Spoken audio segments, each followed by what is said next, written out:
عادت ڈالی ہے کہ ہر ہفتے کے اندر اس طریقے سے درجوں میں کسی کو ملا کر سلیکشن کر دیتے ہیں.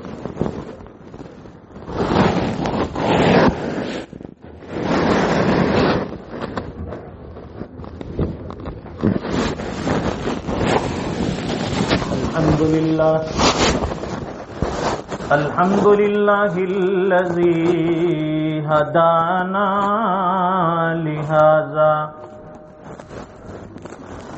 وما كنا لنهتدي لولا أن هدانا الله لقد جاءت رسل ربنا بالحق صلوات الله وسلام على سيدنا محمد المصطفى وعلى آله وصحبه أجمعين.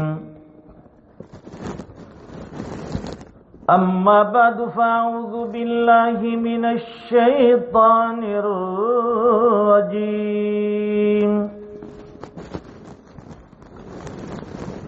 بسم الله الرحمن الرحيم.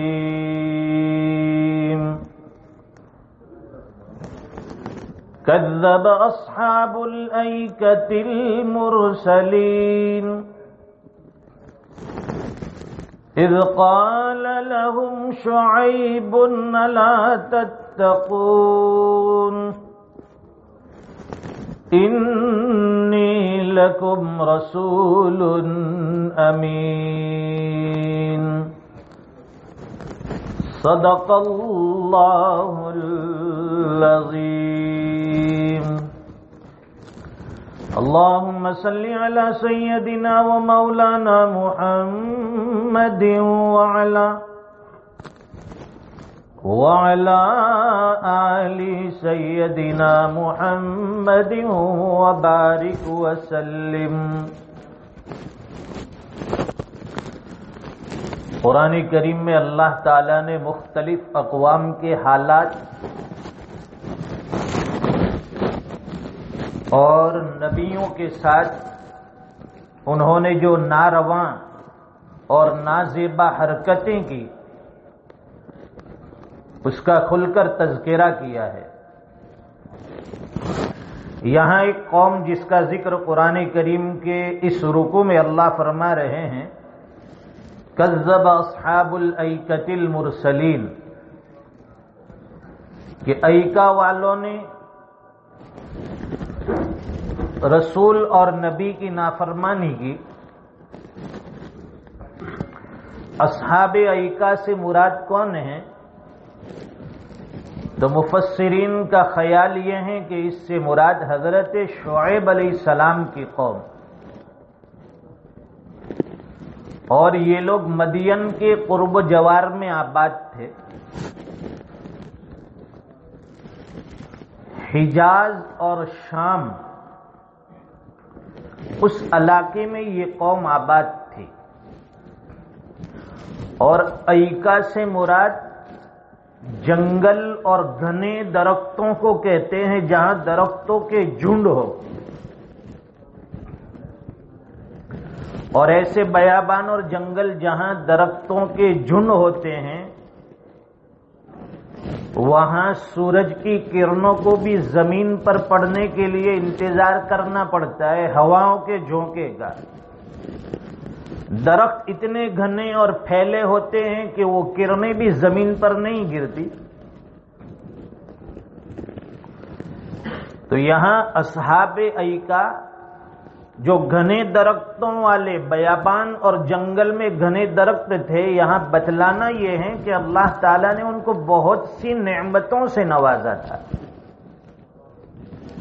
جہاں درخت کثیر تعداد میں ہوتے ہیں تو ظاہر ہے کہ وہاں پھلدار درخت ہوں گے، مختلف قسم کے میوہ جات بھی ان کو ملتے ہیں، الگ طرح کی سبزیاں اور ترکاریاں بھی ملتی ہے. تو نعمتیں بتلانا ہے کہ اصحاب ایکا جو گھنے درختوں والے تھے، اللہ نے بہت نعمتیں دی تھی۔ ہر نبی کی دعوت اللہ ہوتی ہے۔ حضرت شعیب علیہ السلام نے بھی ان کو دعوت دی، کفر و شرک کی مذلت اور اندھیریوں سے نکلو۔ اور بعض مفسرین نے لکھا ہے کہ وہاں قریب کے جنگل میں ایک درخت تھا، لوگ اس درخت کی پوجا پاٹ کرتے تھے۔ آج بھی دنیا میں ایسے لوگ موجود ہیں جو کھڑی کو بھی مانتے، پڑی کو بھی مانتے، سورج جب نکلتا ہے اس کو بھی نمسکار، اور جب ڈوبتا ہے تو بھی نمسکار۔ تو کہتے ہیں کہ اس قوم کے اندر وہ لوگ اس درخت کو پوجتے تھے، پوجا پاٹ ہوتی تھی، حضرت شعیب علیہ السلام منع کرتے تھے، اور ایک اللہ کی طرف دعوت دی جاتی تھی ان کو۔ جب وہ ماننے کے لیے تیار نہیں ہوئے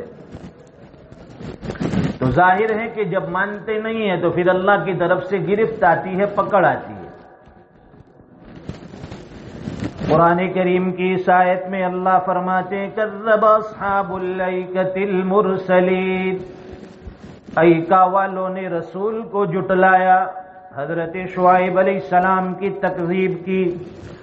اذ قال لهم شعیب الا تتقون، جب حضرت شعیب علیہ السلام نے ان سے فرمایا کہ کیا تم لوگ ڈرتے نہیں ہو، کیا اللہ کا ڈر نہیں ہے، آخرت کے دن کا ڈر نہیں ہے، موت سے ڈر نہیں لگتا، مرنے کے بعد اللہ کے سامنے جواب دہ ہونا ہے، کھڑے ہونا ہے، اس کا ڈر نہیں ہے۔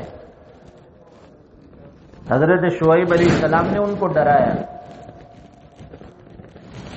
انی لکم رسول امین، اور حضرت شعیب علیہ السلام نے فرمایا کہ میں تمہاری طرف اللہ کا ایک رسول ہوں، اللہ کا پیغمبر ہوں اور امانت دار، معتبر رسول ہوں، کوئی بناوٹی پیغمبر اور رسول نہیں، کوئی نام نہاد نبی نہیں ہوں میں۔ انی لکم رسول امین، اللہ کی طرف سے معتبر رسول ہوں جو تمہاری طرف ہدایت کے لیے بھیجا گیا ہوں۔ فاتقوا اللہ واطیعون، حضرت شعیب علیہ السلام فرمانے لگے کہ اللہ سے ڈرو، واطیعون، اور میرا کہنا مانو، میری اطاعت کرو۔ نبی کی اطاعت جو ہوتی ہے وہ نیکیوں میں ہوتی ہے، اور نبی نیکیوں کی دعوت دیتا ہے۔ نبی کی دعوت یہ نہیں ہوتی کہ بھئی میرے گھر کا راشن بھروا دو، میرے گھر کی ضرورتیں آپ پوری کر دو۔ نبی کی دعوت ہوتی ہے واطیعون، کا مطلب یہ ہے کہ جو میں اللہ کی طرف سے ہدایت کے پیغام آپ کو دے رہا ہوں اس میں میری اطاعت کرو۔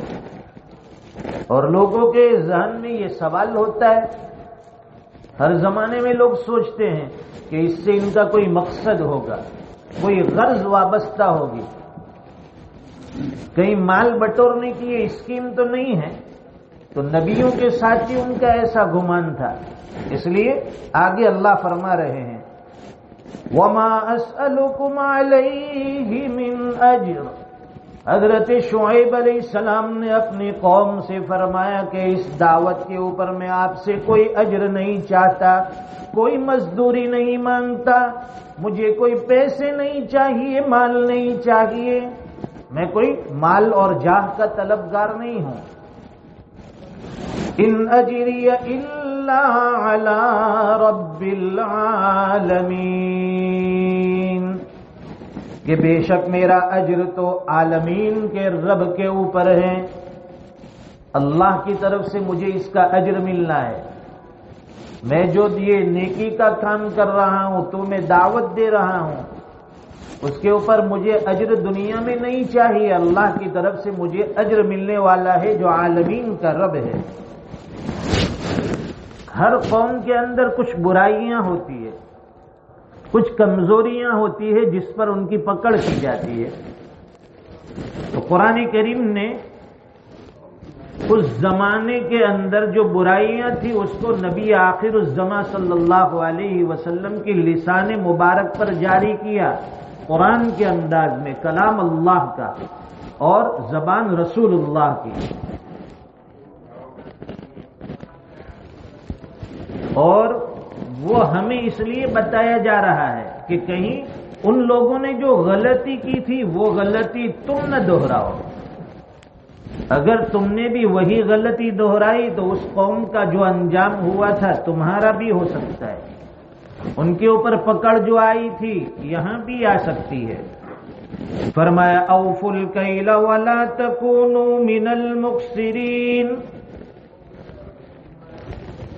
ماپ کو پورا کر کے دو اور کسی کا حق نہ گھٹاؤ، کسی کو نقصان مت پہنچاؤ، پورے پورا معاف کر دو. اوفوا الکیل، دنیا میں جتنی بھی چیزیں بیچی جاتی ہے یا تو وہ ماپ کر یعنی ناپ کر دی جاتی ہے یا وزن کر کے تول کر دی جاتی ہے.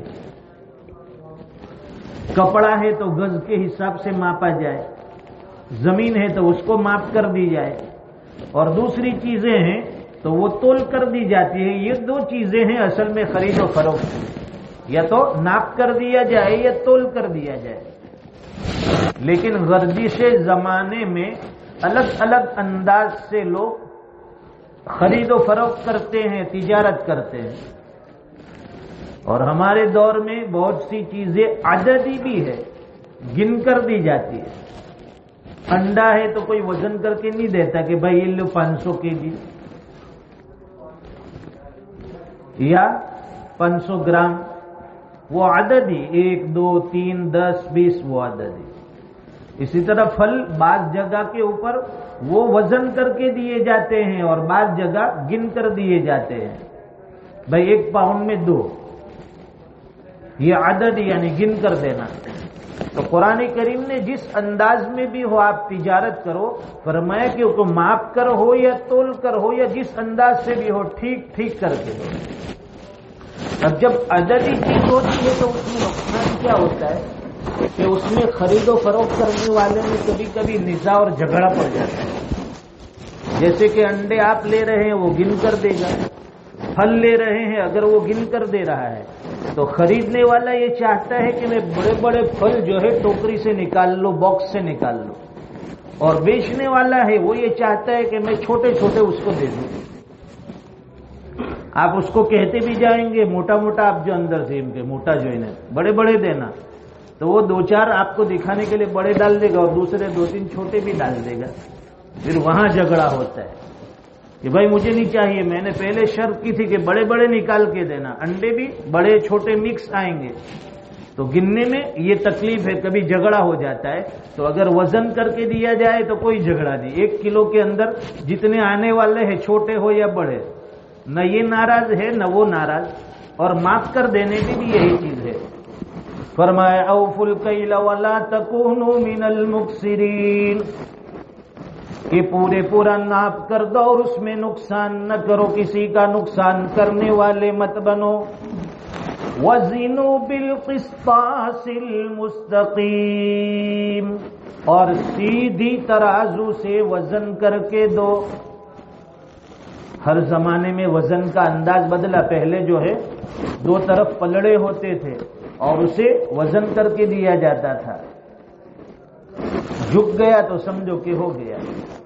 تو فرماتے اس میں بھی کتنے تاجر اور کتنے وہ بیچنے والے ایسے ماسٹر ہوتے ہیں، ایسے چال باز ہوتے ہیں کہ دیتے ہیں آپ کو 500-700 گرام اور ان کے وزن کے اندر 1 kg بتاتا ہے، وہ ڈنڈی مار دیتے ہیں. اس لیے قرآن کریم نے کہا کہ جب وزن کرو تو ٹھیک ٹھیک کرو. اور سورہ مطففین میں بھی یہ بتایا گیا ہے کہ جب تم لوگ کسی کو ناپ کر یا تول کر دیتے ہو تو ڈنڈی مارتے ہو، کم دیتے ہو، اور جب دوسروں سے کوئی چیز خرید رہے ہو تو پورا پورا لیتے ہو. اوفوا الکیل ولا تکونوا من المخسرین وزنوا بالقسطاس المستقیم ولا تبخسوا الناس اشیاءهم ولا تعثوا فی الارض مفسدین. اللہ فرماتے ہیں کہ لوگوں کی چیزوں میں نقصان کرنے والے، گھٹانے والے مت بنو، اور زمین میں فساد مت پھیلاؤ، کسی طرح کا بھی فساد مت پھیلاؤ۔ یہاں خرید و فروخت کے ذریعے اگر سامنے والے کو دھوکہ دیں گے تو ظاہر ہے کہ مارکیٹ کے حالات بدلیں گے، لوگوں میں برائیاں پھیلے گی، اور لوگ نشاندہی کریں گے کہ فلاں آدمی کے پاس، فلاں تاجر کے پاس، فلاں بیوپاری کے پاس مت خریدنا، اس لیے کہ وہ ناانصافی کرتا ہے، صحیح ناپ کر تول کر نہیں دیتا ہے۔ وَاتَّقُوا الَّذِي خَلَقَكُمْ وَالْجِبِلَّةَ الْأَوَّلِينَ، اور ڈرو اس ذات سے جس نے تم کو بھی پیدا کیا اور تم سے پہلے لوگوں کو بھی پیدا کیا۔ اس اللہ سے ڈرو جس نے تمہیں پیدا کیا، تمہارے باپ دادا کو پیدا کیا، پہلی امت کو پیدا کیا، جب سے دنیا بنی ہے سب کو پیدا کرنے والے ایک اللہ، اس سے ڈرتے رہو۔ قالوا انما انت من المسحرین، وہ قوم حضرت شعیب علیہ السلام کو کہنے لگی کہ معلوم یہ ہوتا ہے کہ آپ پر تو جادو کیا گیا ہے، آپ پر کسی نے وہ کالا جادو کر دیا ہے، اس لیے بہکی بہکی باتیں کرتے ہو۔ آج معاشرے کا حال بھی یہی ہے، اگر گھر میں بچہ بیمار ہو جائے، بیوی بیمار ہو جائے، یا گھر میں کوئی چیز نقصان کر دے تو ہمارا دماغ فوراً اس طرف جاتا ہے، کسی نے کچھ کر دیا ہے، میلا کیا ہے۔ ارے بھائی میلا کیا نہیں ہے، وہ میلا ہمارے ذہن میں، دماغ میں ہے، کہیں میلا نہیں ہے، فلاں نے کیا ہوگا، فلاں نے کیا ہوگا، اور یہ سوچ کر پھر اڑوس پڑوس والوں سے، ملنے جلنے والوں سے پھر مشورہ کرتے ہیں، اس میں خاص کر عورتیں، وہ دو چار عورتیں ملتی ہے، پوچھتی ہے کیا ہوا، 2-3 دن سے نظر نہیں آئی، وہ کہتی ہے طبیعت ٹھیک نہیں رہتی ہے، کیا ہوتا ہے، اس طرح سے سر میں چکر آتے ہیں، کمر میں درد ہوتا ہے، تو وہ کہتی ہے کہ ہاں مجھے بھی یہی پرابلم تھا، پھر میں نے فلاں عامل کے پاس علاج کروایا تو پتہ چلا کہ مجھے تو اس طرح کسی نے جادو کیا تھا، کسی نے ٹونا کیا تھا۔ اب اس کے ذہن میں یہ بات بیٹھ گئی، اچھا کون سے عامل، وہ باپو تھے، تو ایڈریس دیتی ہے، پتہ دیتی ہے، وہ بیچاری بغیر لیے دیے وہ بھی وہاں پہنچ جاتی ہے۔ یہ ہمارا ایمان خراب ہو رہا ہے، اللہ کی ذات سے یقین کمزور ہو رہا ہے، کرنے دھرنے والی ذات اللہ کی ہے۔ سر میں درد ہونا تھا ہو گیا، کمر میں درد ہونا ہے ہوگا، گھٹنے میں درد ہوگا۔ اب اس میں سب کوئی جادو اور ٹونے، اور اسی طرح ہمارے اوپر کسی نے چھڑک دیا، پلا دیا، کھلا دیا، اس کا اس سے کوئی تعلق نہیں۔ اللہ نے ایسا مقدس قرآن دیا، اور سورہ فاتحہ تو ہر بندے کو آتی ہے، جہاں بھی درد ہو سورہ فاتحہ پڑھ کے دم کرو۔ ایک مرتبہ صحابہ اکرام کہیں جا رہے تھے، ایک صحابی فرماتے ہیں کہ کسی کو زہریلے جانور نے کاٹ لیا تھا، میں نے سورہ فاتحہ پڑھ کر کم کر دیا تو وہ زہر اتر گیا، انہوں نے مجھے ہدیے میں یہ چیز دی، حضور پاک صلی اللہ علیہ وسلم کے پاس لے کر حاضر ہوئے کہ میں نے اس طرح سے عمل کیا تھا، انہوں نے یہ دیا۔ تو دیکھیے سورہ فاتحہ پڑھی تو سانپ کا زہر بھی اتر گیا، پھر انسان کا زہر کیسے نہیں اترے گا؟ اس لیے ڈرنے کی ضرورت نہیں ہے، کوئی ہمارے اوپر انگلی کرنے والا نہیں ہے، اصل میں ہمارے اعمال کی وجہ سے ہمارے ایمان کمزور ہو رہا ہے، اور شیطان ہمارے ذہن میں یہ چیزیں ڈال رہا ہے، کسی نے فلاں کر دیا، کسی نے فلاں کر دیا۔ دن کی ابتدا سورہ یاسین سے کر لے، مغرب کے بعد سورہ تبارک، سورہ واقعہ پڑھ لے، درمیانی اوقات میں نمازوں کے بعد آیت الکرسی کا اہتمام کر لے، فجر اور مغرب کے بعد معوذتین پڑھ لے، سورہ فلق، سورہ ناس، اور سوتے وقت 4 قل پڑھ لے، قل یا ایھا الکافرون، قل ھو اللہ، قل اعوذ برب الفلق، قل اعوذ برب الناس پڑھ کر پورے بدن پر دم کر دو۔ کتنا بھی بڑا جادوگر ہو، اس کا جادو بھی ہمارے اوپر اثر کرنے والا نہیں۔ اور کھاتے پیتے وقت دعا بتائی، اللہ کے نبی کی پیاری دعا ہے، بسم اللہ الذی لا یضر مع اسمہ شیء فی الارض ولا فی السماء وهو السمیع العلیم۔ اگر یہ پڑھ لی ابتدا میں تو کوئی زہر بھی کھلا دے گا تو اس کا اثر نہیں ہوگا۔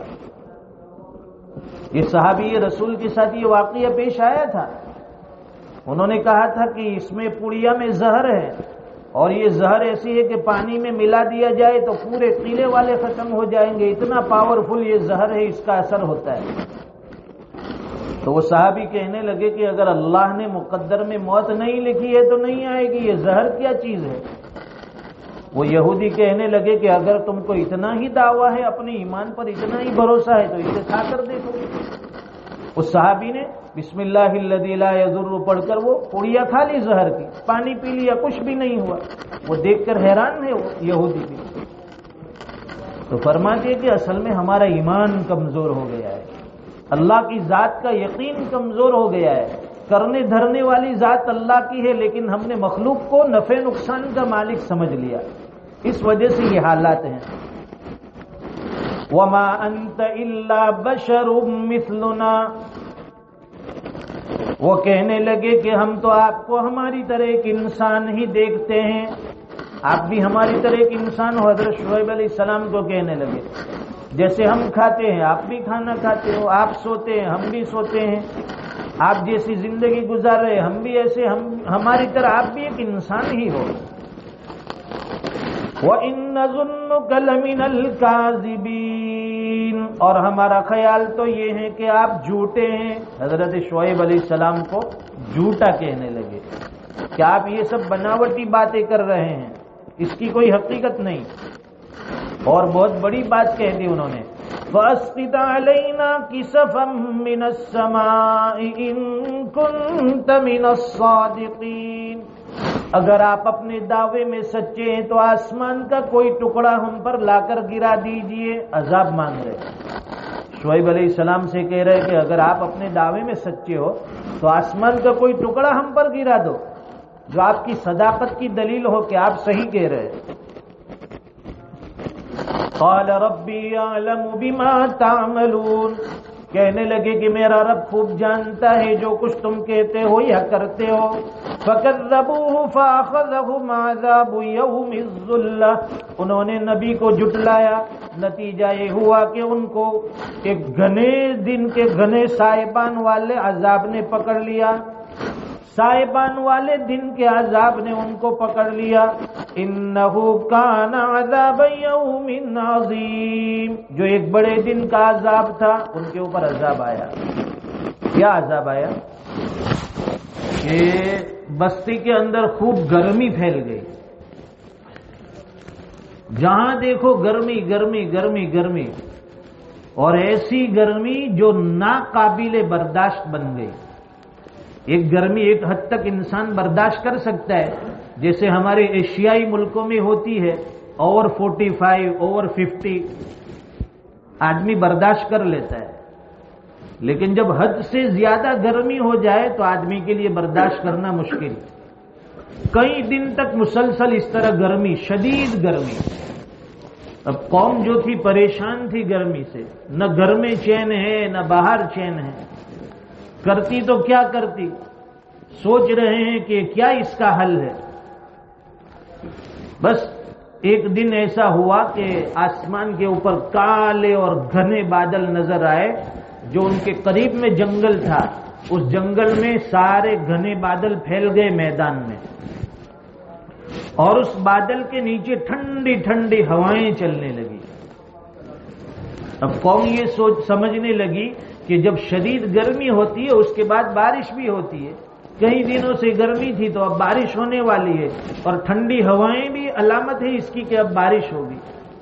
وہ ساری قوم اس بادل کے نیچے جمع ہو گئی، ٹھنڈک حاصل کرنے کے لیے، گرمی سے بچنے کے لیے، اور یہ سمجھتے تھے کہ ابھی بارش ہوگی اور گرمی ختم ہوگی اور ٹھنڈک ہمیں حاصل ہو جائے گی۔ لیکن اللہ تعالیٰ نے ان کو اس بادل کے نیچے لا کر جمع کیا، ان کے اوپر عذاب مسلط کرنا تھا۔ بجائے پانی کے بارش کے آسمان سے آگ کی بارش برسائی اللہ نے، اور ساری کی ساری قوم اس میں جل گئی، جلس کر ختم ہو گئی، اللہ نے ہلاک کر دیا۔ تو جب بھی ناپ تول میں کمی ہوتی ہے، یعنی خرید و فروخت میں جب بے ایمانی ہوتی ہے، وزن کم کیا جاتا ہے، تو دو طرح کے عذاب اللہ کی طرف سے آتے ہیں۔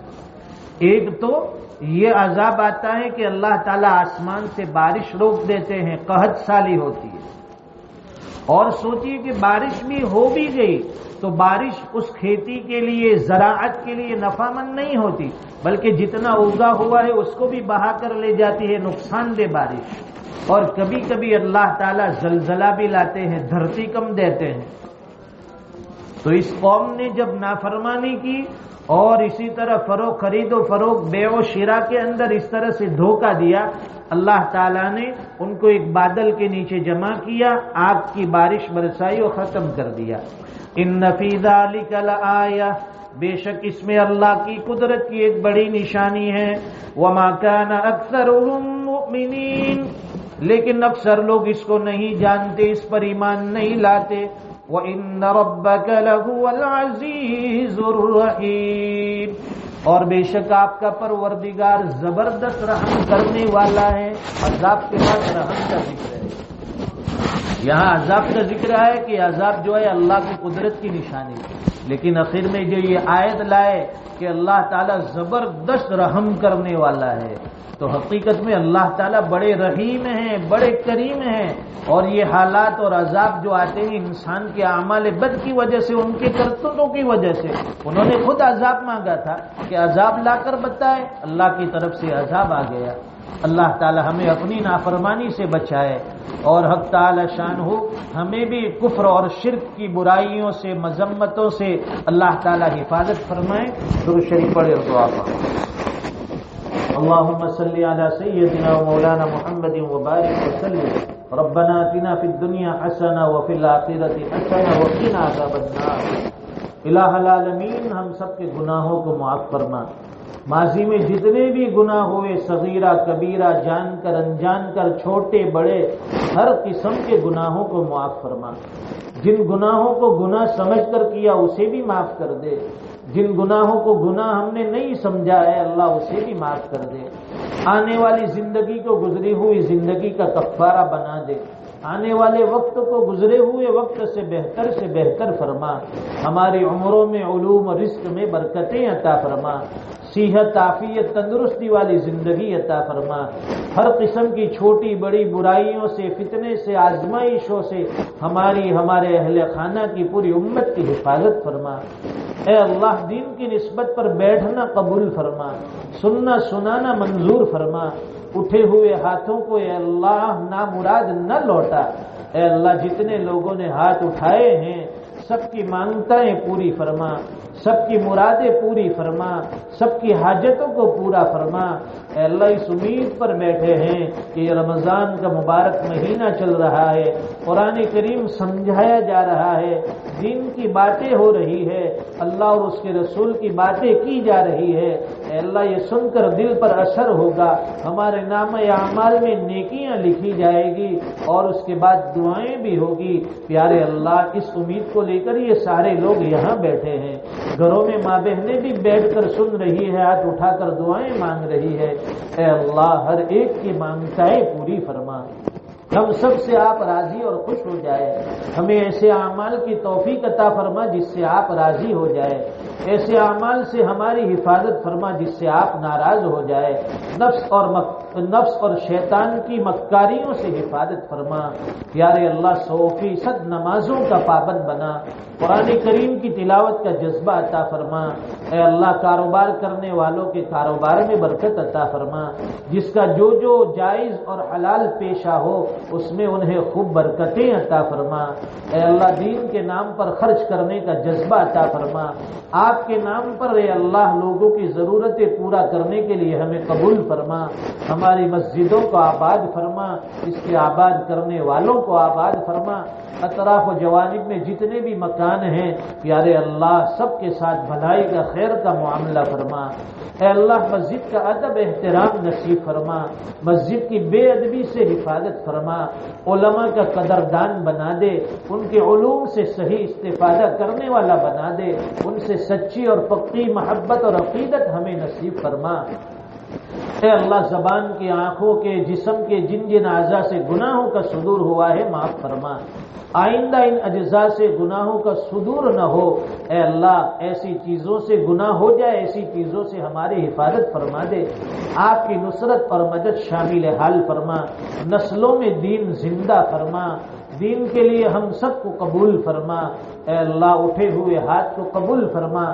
ربنا تقبل منا انك انت السميع العليم وتب علينا انك انت التواب الرحيم وصلى الله على النبي الكريم آمين برحمتك يا رب۔